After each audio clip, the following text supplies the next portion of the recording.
He is their sustainer and the awarder of all their necessities and desires. No living entity is independent. All are dependent on the mercy of the Supreme Lord.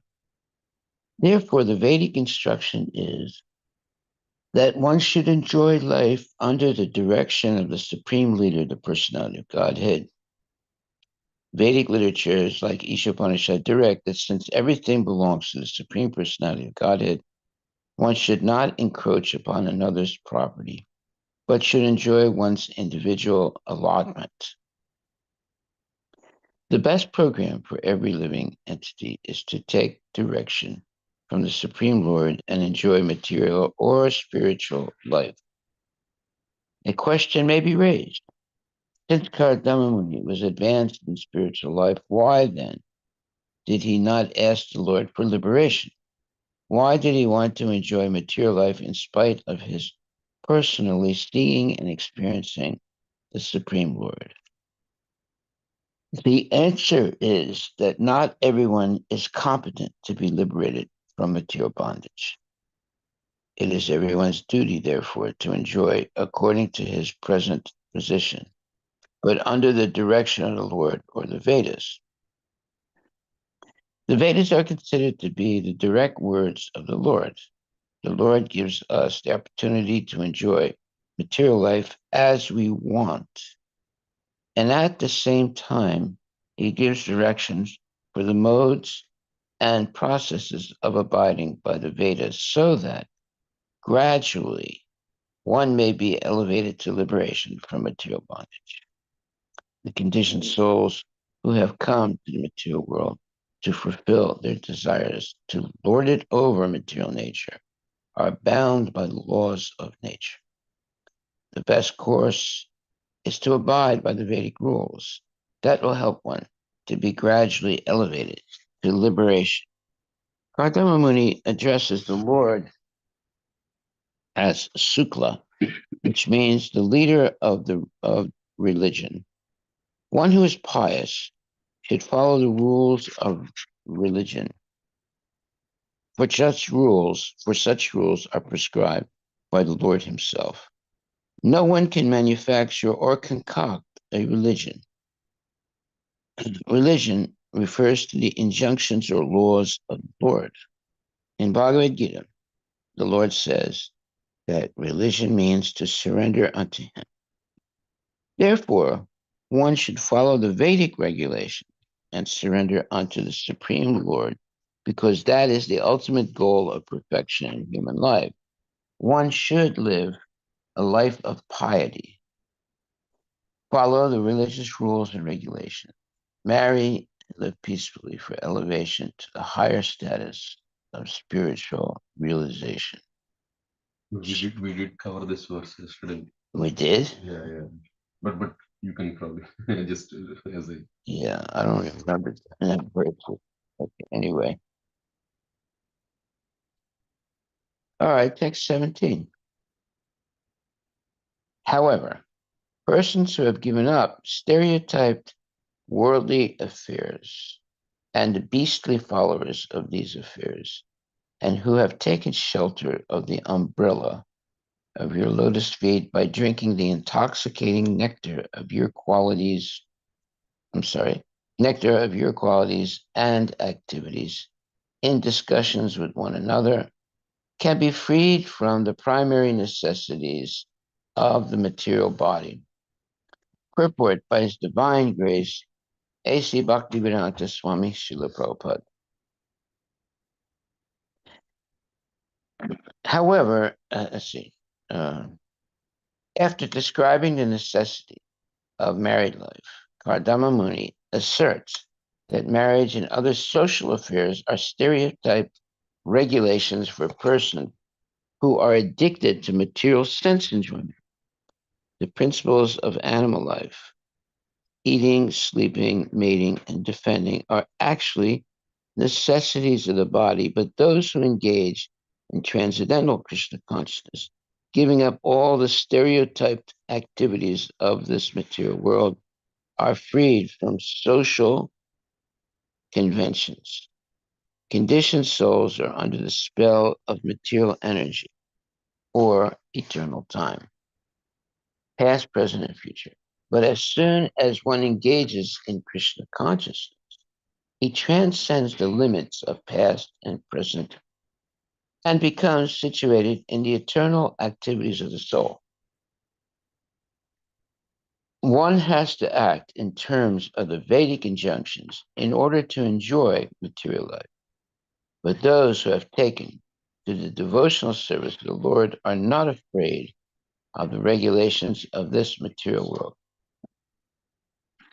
Such devotees do not care for the conventions of material activity. They boldly take to that shelter, which is like an umbrella against the sun of repeated birth and death. Constant transmigration of the soul from one body to another is the cause of suffering in material existence. This conditioned life in material existence is called samsara. One may perform good work and take his birth in a very nice material condition. But the process under which birth and death take place is like a terrible fire. Sri Vishwanatha Chakravarti Thakur, in his prayer to the spiritual master, has described this. Samsara, or the repetition of birth and death, is compared to a forest fire.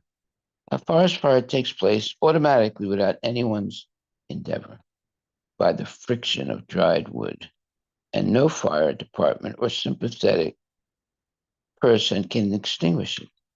The raging forest fire can be extinguished only when there is a constant downpour of water from the cloud. The cloud is compared to the mercy of the Supreme Master, a spiritual master. By the grace of the spiritual master, the cloud of the mercy of the personality Godhead is brought in. And then only when the rains of Krishna consciousness fall, can the fire of material existence be extinguished. This is also explained here in order to find freedom from the stereotyped conditional life of material existence. One has to take shelter of the lotus feet of the Lord, not in the manner in which the impersonalists indulge, but in devotional service, chanting and hearing of the activities of the Lord. Only then can one be freed from the actions and reactions of material existence.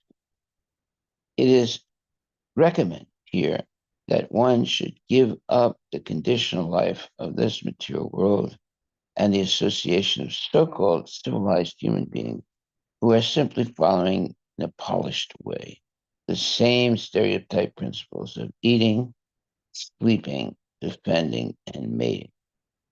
Chanting and hearing of the glories of the Lord is described here as Tvad Guna Bada Sidhu.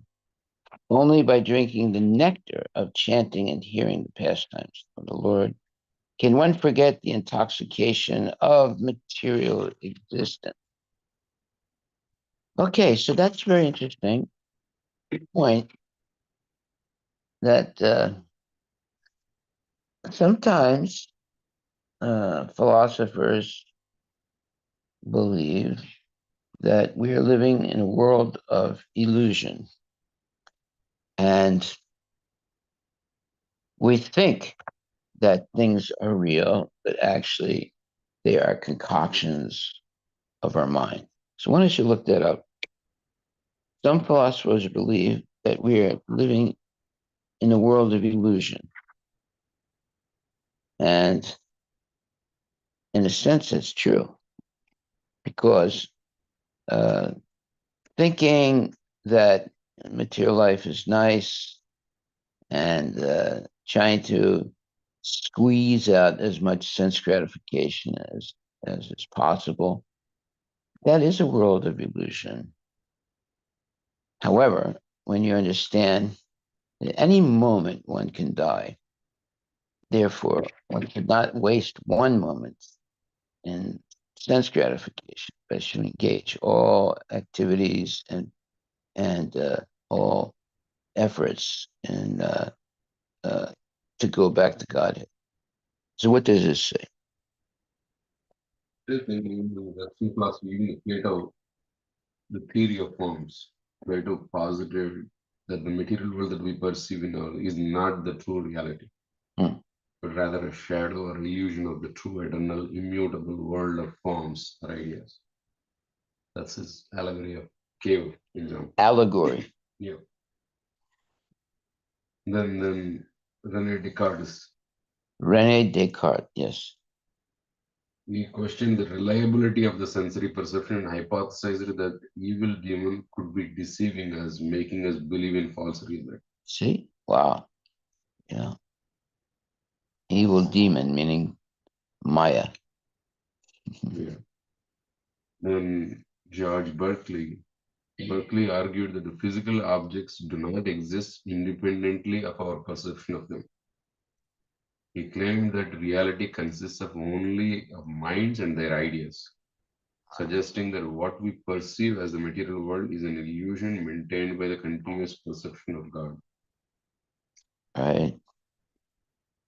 And Now Kant, read that last sentence.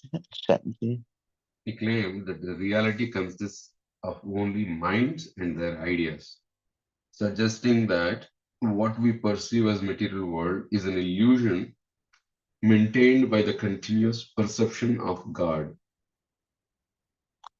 Yeah, well, that's the continuous illusion by the conception of God. Continuous perception of God. Oh, continuous perception of God. In other words, this belief in God is an illusion. In the material world, what he's saying is, let me read that one. It's a tricky one. Suggesting that what we perceive as the material world is an illusion maintained by the continuous perception of God. Yeah, maintained by the continuous perception of God. So in other words, if you get rid of the perception of God, then you have a chance of having some real realization.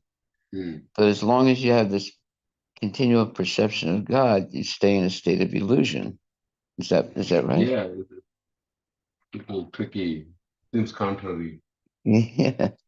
Basically, he's saying that the material world we are perceiving is actually an illusion, but it is maintained by the continuous perception of God. So, I mean, one possibility is that because of God, we are perceiving, what we think is the material world. And this is Descartes? No, it's No, not George Descartes. Berkeley. John Berkeley, yes. Yeah, these are English philosophers. They're full of nonsense, complete nonsense. The only thing is worse than the English philosophers is the French philosophers. They're even worse. Then there is Kant. Okay, now we're getting to the Germans. Kant distinguished between the phenomena, the world as we experience it, and then the noumena, the world as it is in itself. According to Kant, we can never have the direct knowledge of the noumena, meaning our experience of reality is always mediated and potentially illusory. Intentionally, what? Potentially illusory. Yes. Yeah, well, the Germans are a little bit more intelligent than the French and the English, but they're also nonsense. You see, everyone's trying to figure out what's going on. Is life real or is it an illusion? And they haven't made their mind up, actually. They think it may be an illusion. But what are they going to, how are they going to determine if it's real or not? So Prabhupada, here's what Prabhupada said about this. He said, we're living in a daydream and a night dream.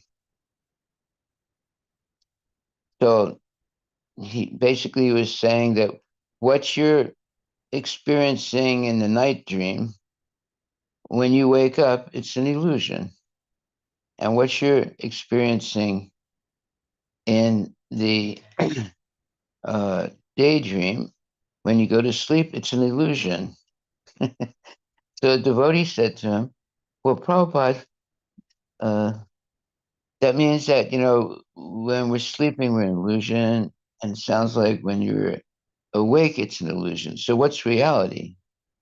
And Prabhupada said, this is reality. Hare Krishna, Krishna Krishna, Hare Hare, Hare Rama, Rama Rama, Hare Hare.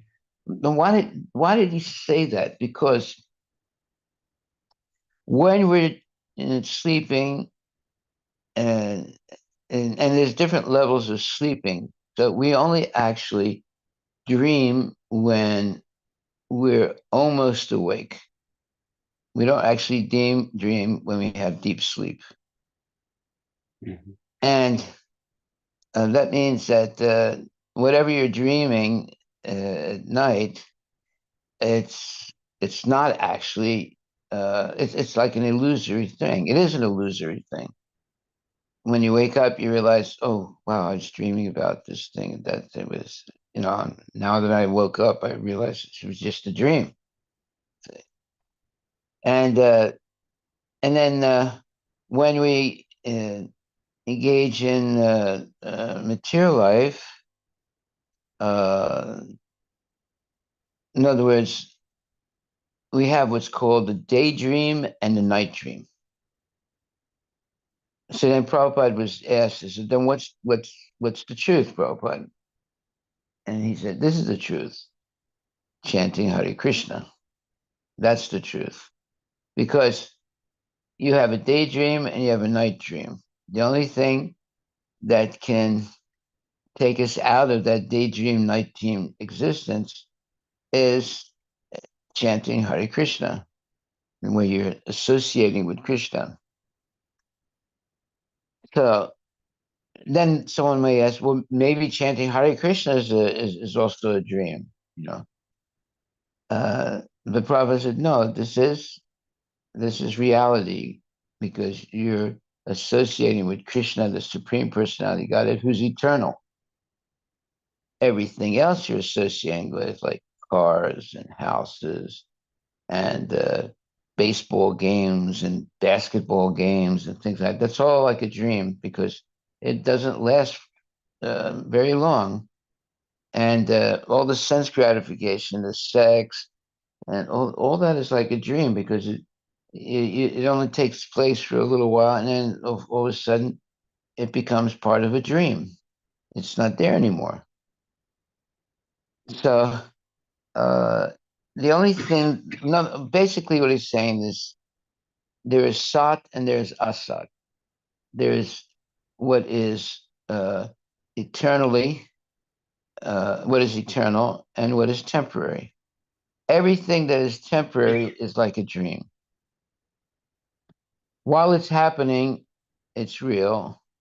And after it's over, it becomes a dream. Right? Uh, and therefore, uh, living like that keeps you in a dream state all the time. So, what is real is Krishna consciousness in the moment.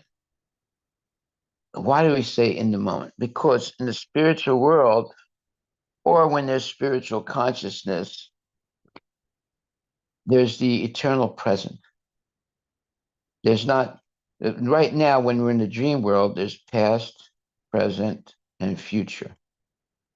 When we're in the spiritual world, there's the eternal present. So, the eternal, when the material world, there's past, present, and future, and we become confused by it. And everything in the past is like a dream. everything in the present, we think it's real, but it's slipping out of our hands, right? Because it's going pretty fast, and then it stops. And then whatever's in the future, well, that's also like a dream because we haven't experienced it yet. So the only thing that's real is the eternal present, and that's what's happening in the spiritual world. There's the eternal present. But this is, it's hard to understand this because we're used to past, present, and future. But in the spiritual world, there's the eternal present. Okay? So in the material world, we experience time by its passage. In the spiritual world, we experience time by its non-passage. So that is the difference between the material world and the spiritual world. So when the gopis dance with Krishna at night, but that nighttime is millions of years. Look that up. Make sure I'm saying the right thing. When the gopis dance with Krishna, it's you know it's they're dancing together at night, but it's a nighttime that lasts for millions of years.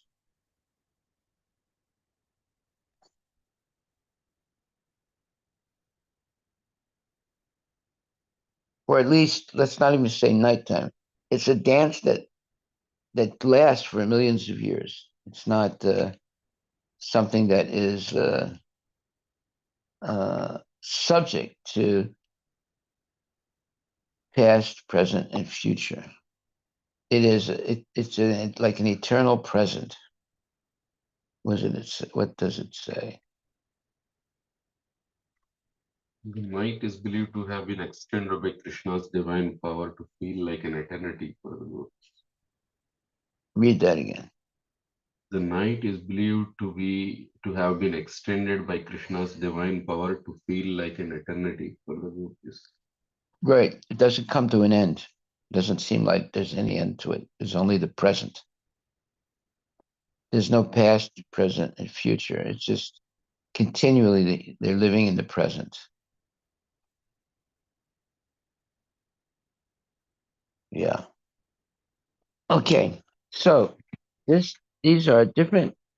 This is it shows you that in spiritual life we're always in the present, and in material life there's past, present, and future. Yes.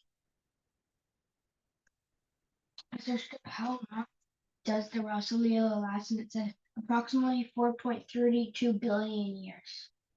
4.32 billion years. Can you read something before that sentence and after that sentence? The Rasalila takes place one night when the this is this is like the meaning of the Rasalila. The time is 4.32 billion years. Wow, that means forever. It's a lot. But it's experienced as it's not experienced as if it's so long. But it is that long. It's not experienced like that. Uh, what does that mean? Let's see.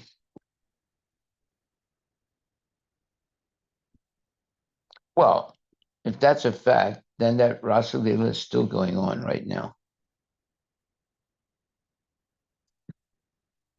Yeah.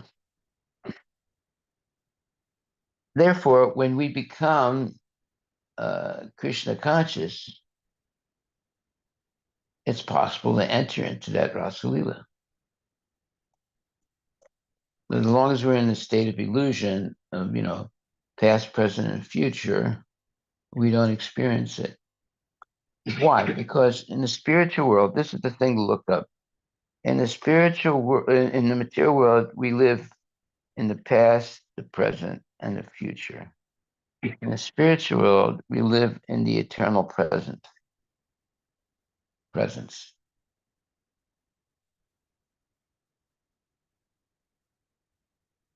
Yeah.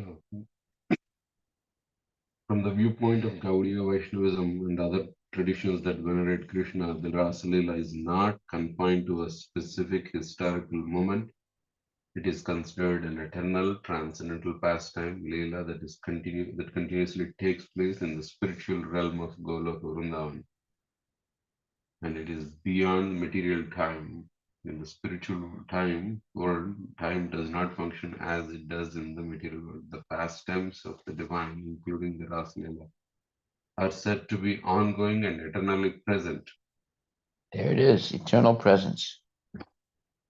This implies that for those who reach a state of spiritual realization or who enter the spiritual realm, the Rasa Leela is always occurring.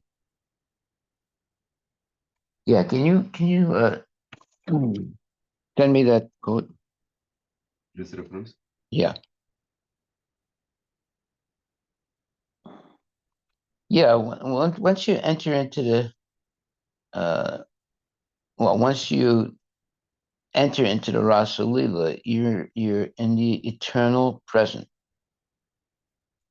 There's no past, present, and future. It's the eternal present. And in the material world, we experience life as past, present, and future. In the spiritual world, and we experience time as past, present, and future. In the spiritual world, we experience time by its non-present, uh, by its non-passage. Yes. So there's a big difference between the material world and the spiritual world, because everything is eternal in the spiritual world. So we experience time by its non-passage, and in the material world, we experience time by its passage.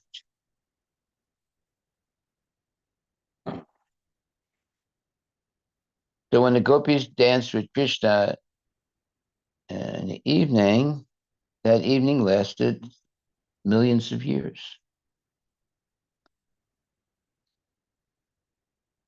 And very interesting, isn't it? Because we're talking about time now, but time can stretch for millions of years because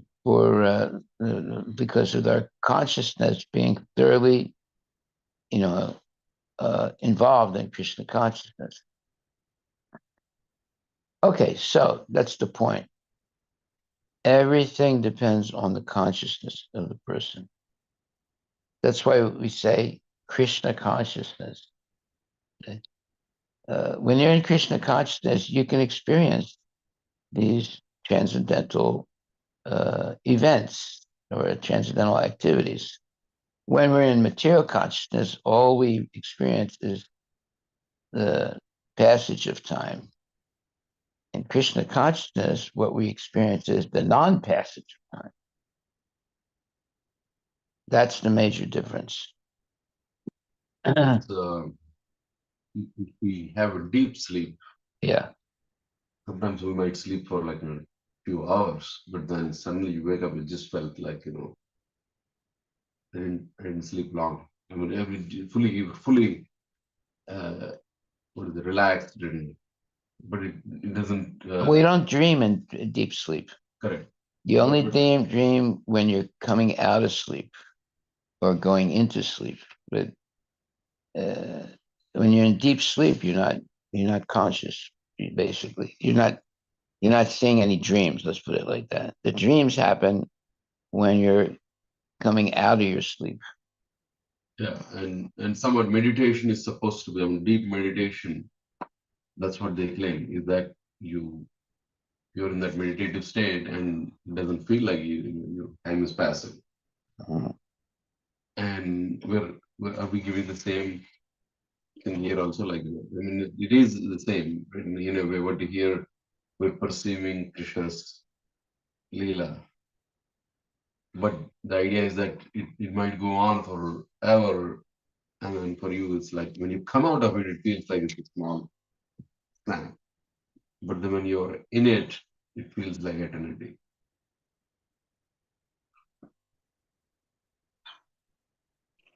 Is that Yeah. Okay, so one example is when Arjuna asked Krishna, "Can you tell me what Maya is?"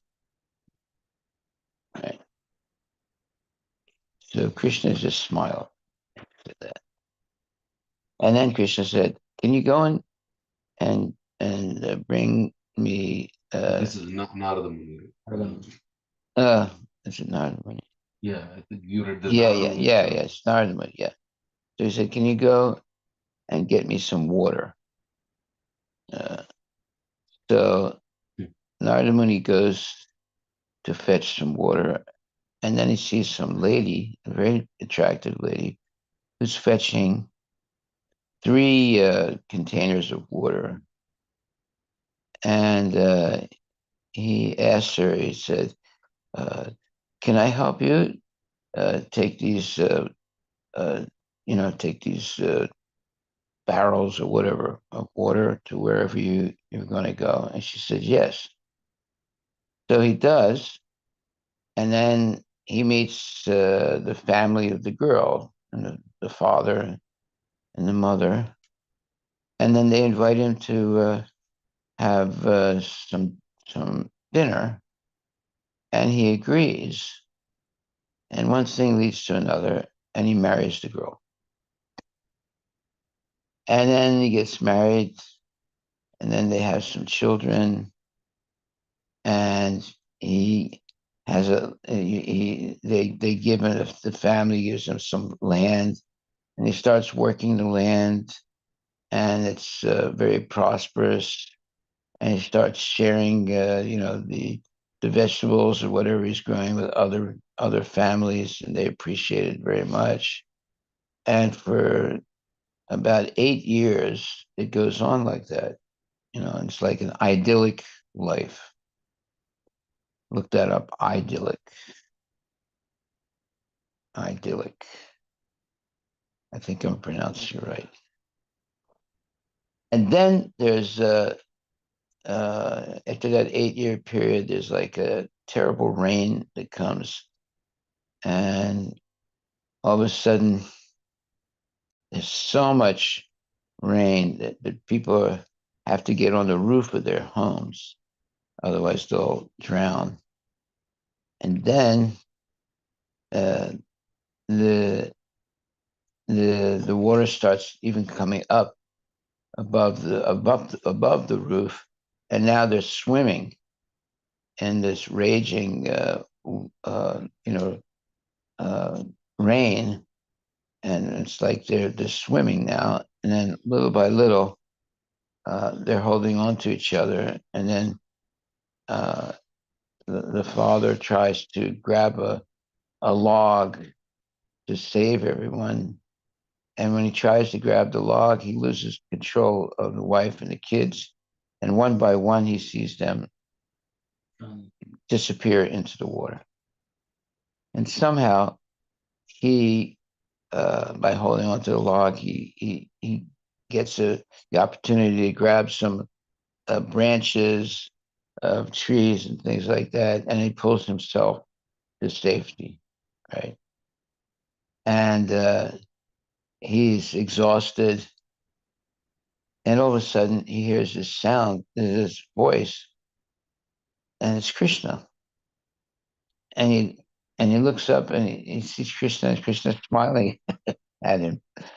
And the whole thing was actually a dream, right?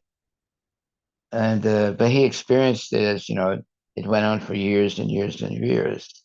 But actually, he went into this illusory state, dream state, and experienced all these things, and it was real. And sometimes you see it, sometimes you're awake and someone is sleeping, and all of a sudden they start speaking.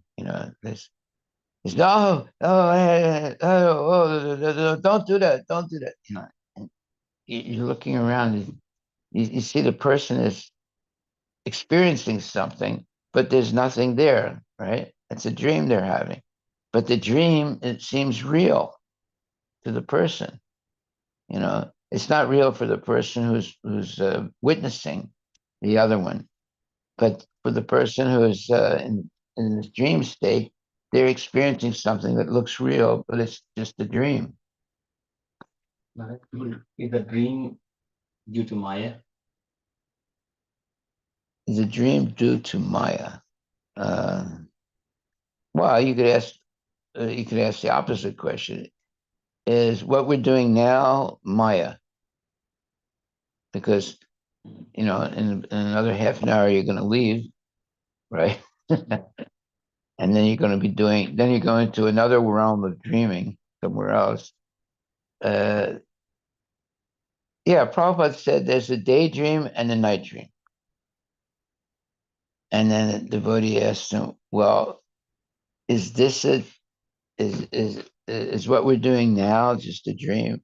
And Prabhupada said, no, because we're engaged in Krishna consciousness. That's real. Because Krishna is real. Krishna is eternal. He's real. And our souls are real. But if we're living on the level of the body, it's unreal. That's Maya. Yeah, that's mine. If we're only interested in, getting a new car and having marriage and getting divorced and then this thing, going on a vacation, all that is like a dream. Yeah.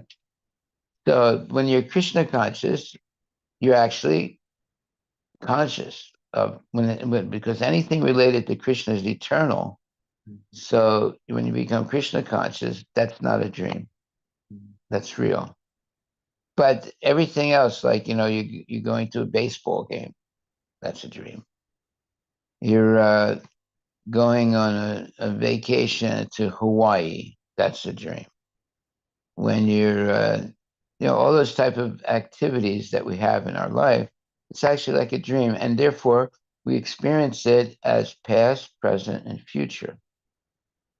But when we become Krishna conscious, we enter into a realm where there's the eternal presence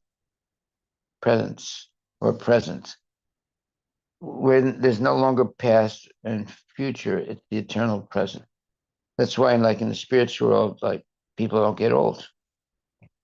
They're always like Krishna doesn't get old, because he's living in the transcendental world where everything is eternal. So, how can we experience that? Well, you experience that by regulated activity of Krishna consciousness. Every day, more or less, you can predict what a Krishna conscious person is doing. So, in general, Krishna conscious people, they wake up like 4 o'clock or 4:30 or 5 o'clock, and they take a shower, and then they chant Hare Krishna, or they go to the temple. There's arati, this. So you can predict what a devotee is doing every day. That predictability helps you to develop faith in a person or in Krishna consciousness itself, because it's predictable. For the karmis, for the materialists, most of the time they're unpredictable. Like, for example, they can come to a Hare Krishna festival, and they can chant Hare Krishna. Then after that, they go to a nightclub and start smoking and drinking. So they're unpredictable, right? Whereas a devotee, what is daytime for the mass of people is nighttime for the devotee. And what is the time of awakening for the devotee is nighttime for the mass of people. So when people are all excited, let's say 8 o'clock at night, they're getting dressed up and they're going to go to a party. At that time, the devotee is getting ready to go to sleep. And then around 4 o'clock in the morning, when the party is over and everyone's coming back to go to sleep, the devotee is waking up and getting ready to go to Mangalarti. So the experience of the materialist is different than the experience of the devotee. Uh, and for the devotee, because basically the devotee is doing exactly the same thing every day based on Krishna consciousness, what he or she is doing is actually real. And what the materialist is doing every day uh, is actually illusory. Why? Because whatever they're doing is temporary. But because a devotee is doing the same thing every day in Krishna consciousness, it becomes real. See? So therefore, people in Maya, they like to take vacations, right? And they work hard, and then they want to take a vacation. In Krishna consciousness, devotees do the same thing every day, and they don't take vacations. Like, for example, there are some devotees that have been worshiping deities uh, since they joined the movement. Let's say they joined when they're 18 and they die when they're 80. All that period, they were worshiping the deities. So their reality is not taking vacation, always serving the deity. And even if they have to go somewhere else, like on a traveling Sankirtan or whatever, they take the deities with them. So their whole life is based on serving the deity. Whereas in the material world, you have people that take vacations. So whatever work they're doing, they stop doing that work during the vacation. But the devotee never stops worshiping the Lord and chanting Hare Krishna. And the devotee doesn't take like a vacation where for 3 weeks I don't have to chant Hare Krishna, right? I don't have to follow the regulative principle.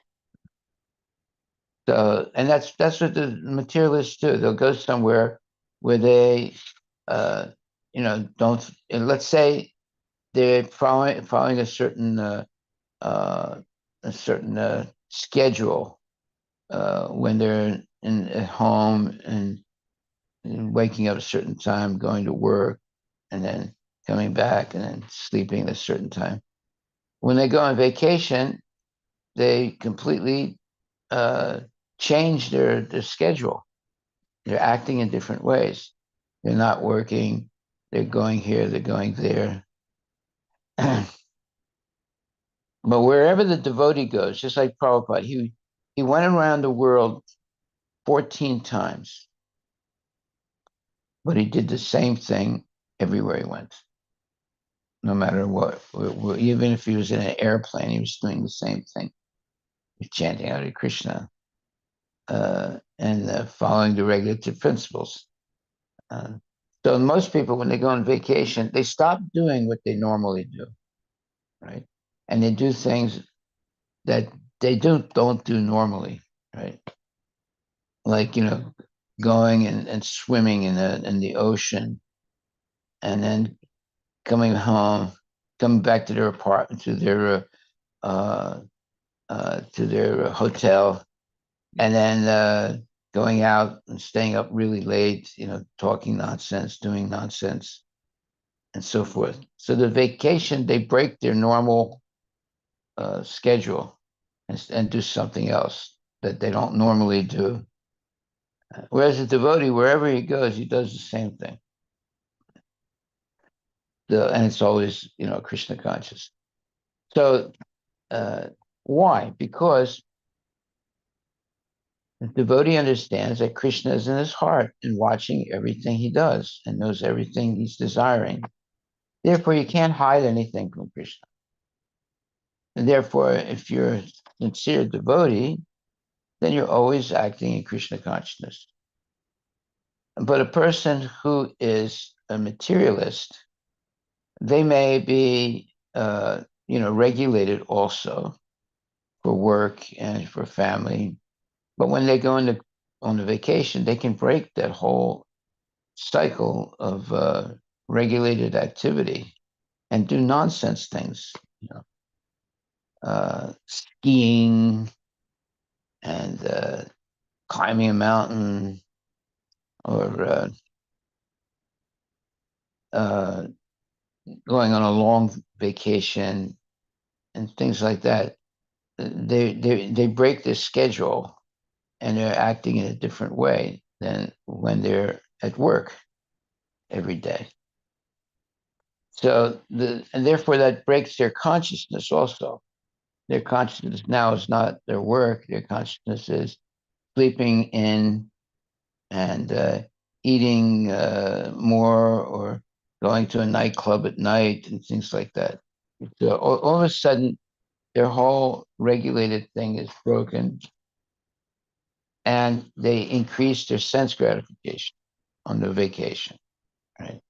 Then they come back and they have their regulated sense gratification, more regulated.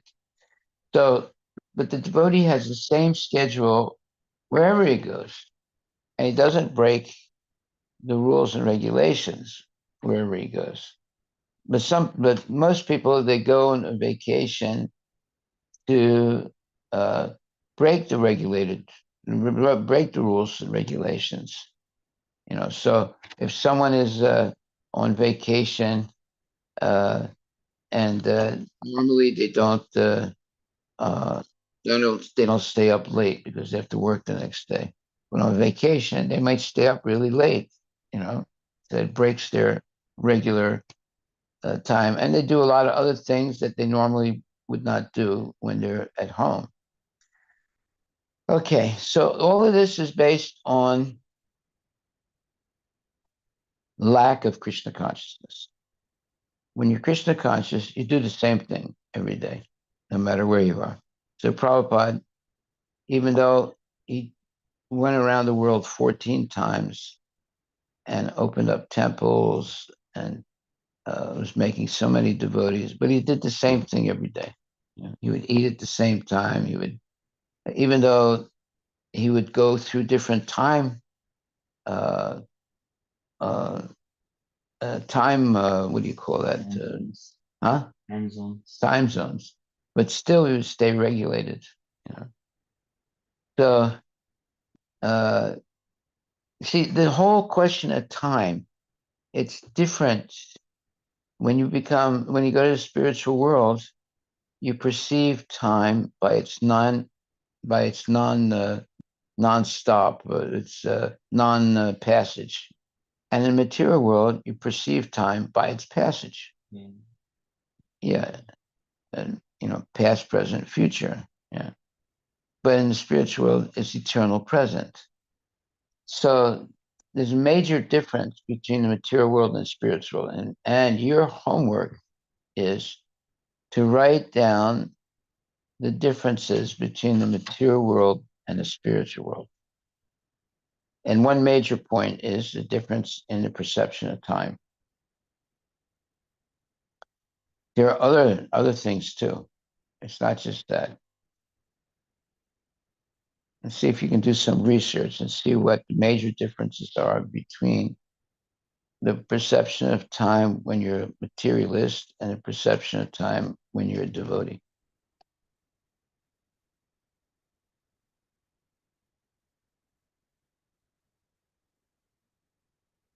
In the material world, there are some people that everything they do, they're always late.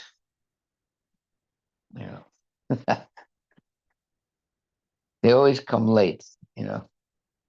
And then there are other people, whatever they do, they always come on time. Right. So that's just like a habit some people develop, you know. Even though they want to come on time, they always come late. You know? And other people, they always come on time. Right? So uh, and this is based on their consciousness. It's not based on this or that. Even if they start earlier uh, to go somewhere, they still end up coming late, you know, for different reasons, you know. And then there are other people that never come late; they always come directly on time. You know. Okay, so are there any questions? I just used Chat GPT Yeah, to do that quick thing, list the differences between material world and spiritual world in a tabular format. Actually, I'll just read it. Just remember what I said. So the different aspects, nature of existence. Material world is temporary and ever changing. Spiritual world is eternal and unchanging. Experience of time, linear, past, present, and future. Spiritual world, it's timeless and eternal present. all right, Source of suffering, you know, due to material, in the material world, it's due to material desires and karma. In the spiritual world, no suffering, only bliss and happiness. okay. Role of ego. But wait a minute. In the spiritual world, sometimes the gopis are crying. But So, they're still experiencing bliss, right? well, yeah, it doesn't look like bliss, but it is bliss. Yeah. All right, go ahead. Then role of ego. So in the material world, we're dominated by false ego, and in the spiritual world, it's free from false ego, self-realization, connection with Krishna. Consciousness. In the material world, it's covered by ignorance, avidya, Of what? avidya. Avidya, yeah. And then in the spiritual world, it's pure and enlightened. God's presence. In the material world, it's indirect to material nature and karma. You perceive the Lord. In spiritual world, it's direct personal presence of the Lord. Very good. Soul's condition. It's conditioned and bound by karma in the material world. In the spiritual world, it's liberated and engaging in loving service to God. Very good.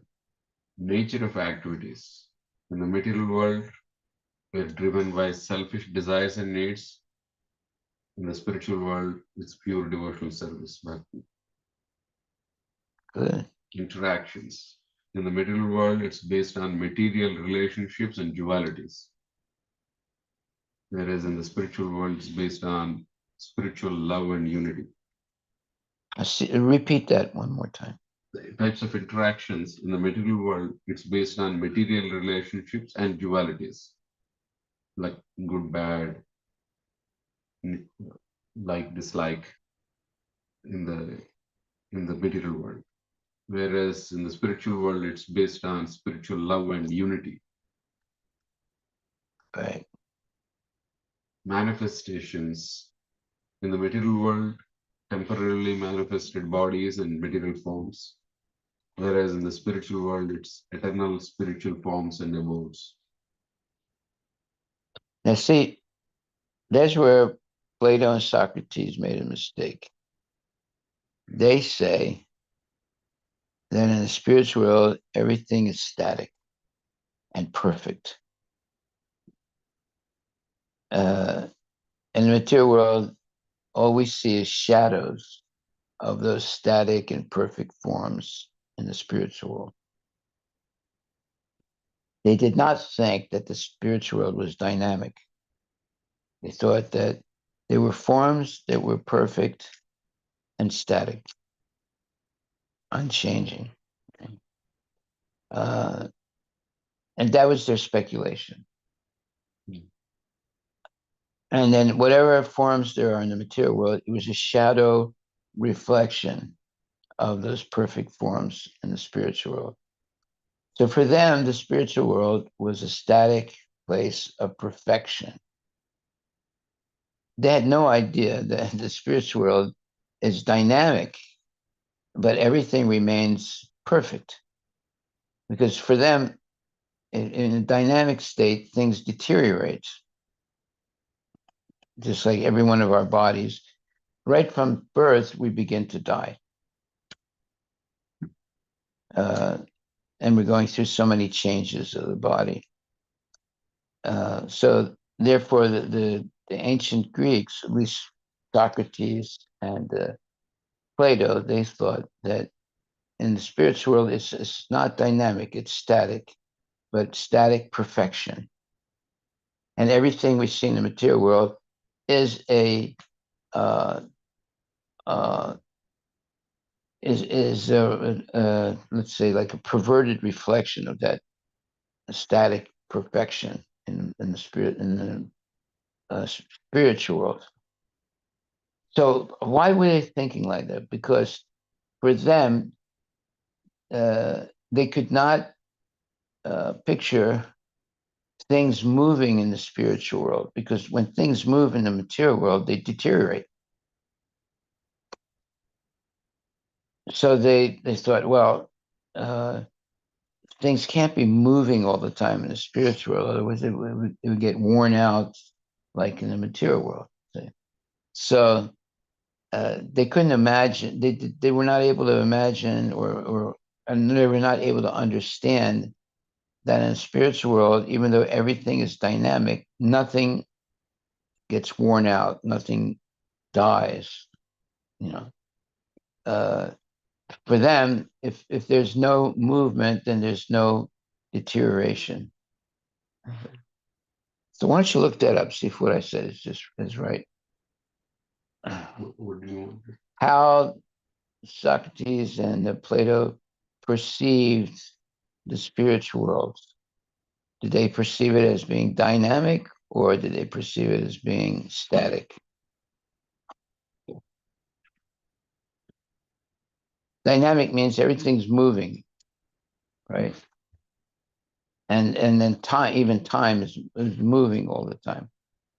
But in the spirit, they didn't see the spiritual world as being dynamic. They saw it as being static, Yeah. but perfect. Plato perceived the spiritual world, which he often referred to as the world of forms or ideas, as being static and unchanging. Yeah, there it is. Unchanging. That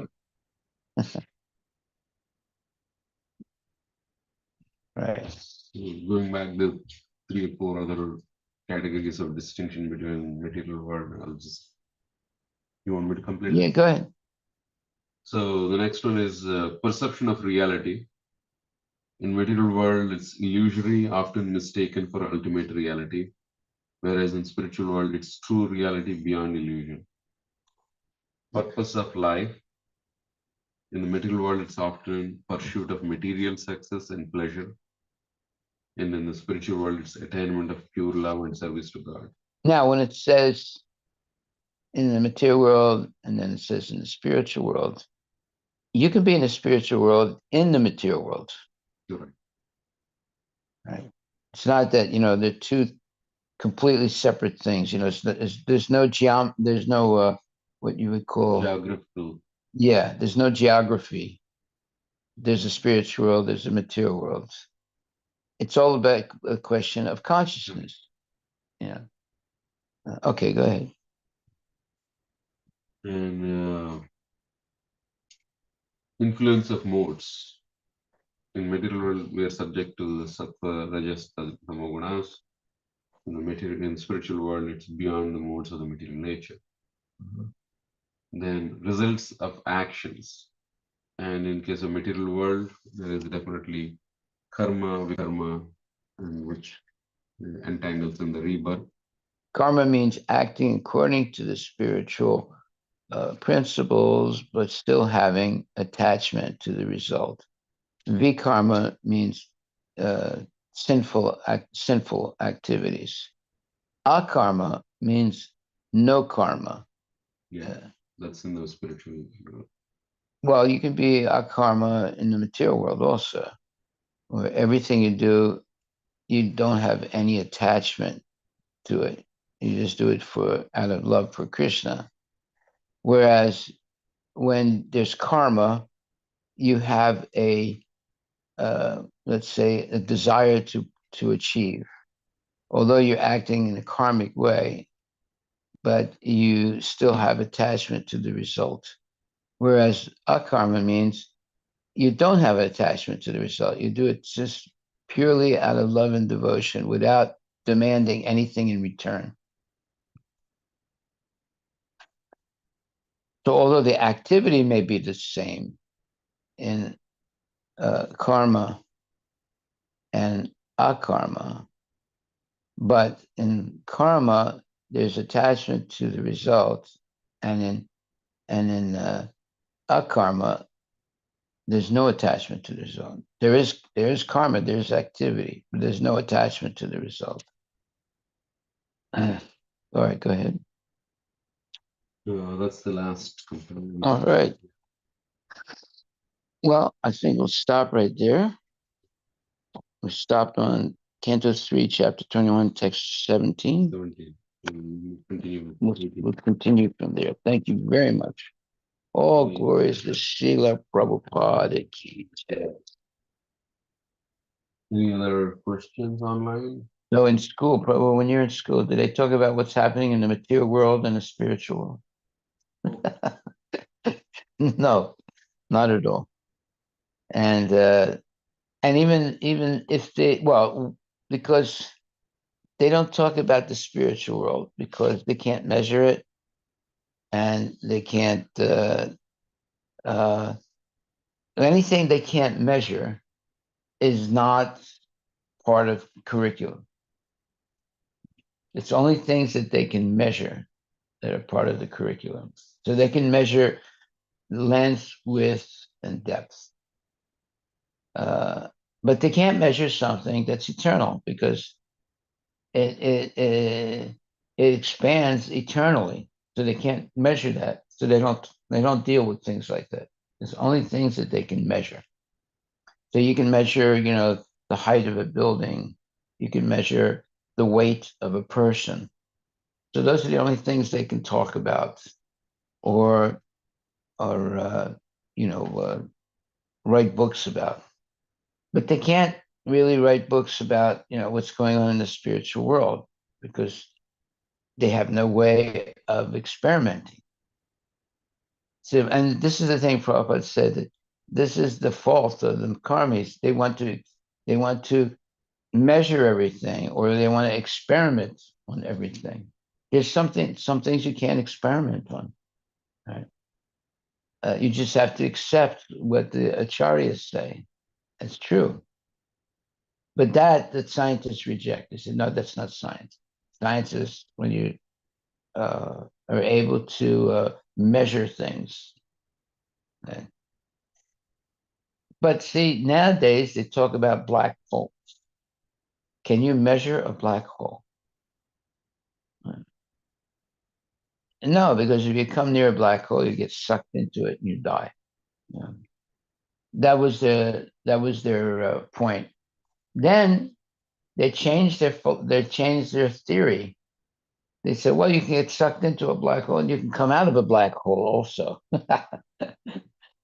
They looked that up. If 30 years ago, they changed their theory. They said, yeah, you can get sucked into the black hole, but you can come out of the black hole also. Whereas before that, they said, if you go into the black hole, that's it. You can never come out.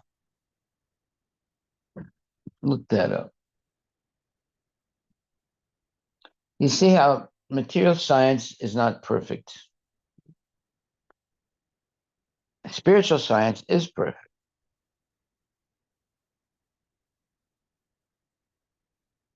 What did you want us to specifically? This theory that once something enters into a black hole, it can't come out. Actually, they believed that for a long time. Then they changed this theory. They said, no, it's possible to come out of the black hole. Yeah, I mean, they earlier the information they thought that it goes into the black hole and it gets lost. Yeah. But now they say that the information is coded on the rim of the black hole, so that it can come back into. Okay, see, they changed their theory. Yeah, they changed. That means that, see, Krishna consciousness is no change. Yeah. And material consciousness is constant change. Even theories that they claim, oh, this is it, this is the end of any more experimentation, this is it. No, it's always changing. So something that's always changing is actually Maya. And something that's never changing is actually the truth. So basically, all the scientific research they're doing is Maya because they're always changing. So 10,000 years ago, people were chanting Hare Krishna. Today, there's some people chanting Hare Krishna. Never changed. 10,000 years from now, people will still be chanting Hare Krishna. You know, but for the karmis, 10 years ago they were chanting Hallelujah, and today they're chanting, Mubumbwa, and then in the future they'll be chanting something else. So everything is changing in the material world for the materialists, and everything is the same for the devotees.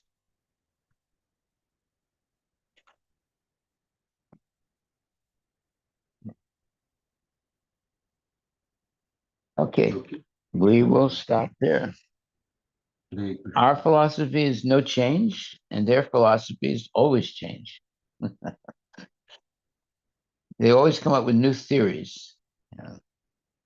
But in Krishna consciousness, old is gold. Old is gold. Hare Krishna. Hare Krishna. See you in the evening.